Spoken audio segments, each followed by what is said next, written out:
আমরা সেই কোরআনকে ছেড়ে দিয়া মানব রচিত সমাধানের দিকে দৌড়াই, আব্রাহাম লিঙ্কনের তৈরি করা মতবাদ ফতোয়ার দিকে দৌড়াই, এরপরে মাও সেতুংয়ের তৈরি করা ফতোয়া, কার্ল মার্কসের তৈরি করা মতবাদ, এগুলির পেছনে যতবার দৌড়াছি ইতিহাস সাক্ষী এই সংবিধানের মাধ্যমে বাংলাদেশের 64টা জেলার একটা জেলায়ও কোনোদিন শান্তি আসে নাই। কথা বলে ঠিক না?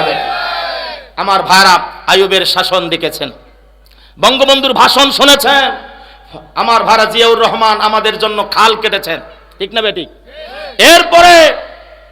এরপরে এরশাদ মামু বিভিন্ন ধরনের তাল দেখিয়েছেন, এ জায়গায় একবার কাজ করে ওঠাকে ওখানে একবার কাজ করে, রংপুরে তারে নামতে দেওয়া হয় না, তেনার ছিল বিভিন্ন ধরনের তাল, ঠিক না বেটি? ফখরুদ্দিন মঈনুদ্দিন সব ঘোরার দিন দেখা শেষ, আগামীতে আল্লাহর কোরআনের বাংলাদেশ। কথা বলেন ঠিক না বেটি? কথা বলেন ঠিক না বেটি? সম্মানিত ভাইরা আমার, এই সংবিধান বারবার পরিবর্তন হয়েছে, 53 বছরের নেতা নেত্রীর পরিবর্তন হয়েছে, আপনারা সাক্ষী দেন তো একটা দিনও এই বাংলাদেশে কোনো শান্তি ছিল?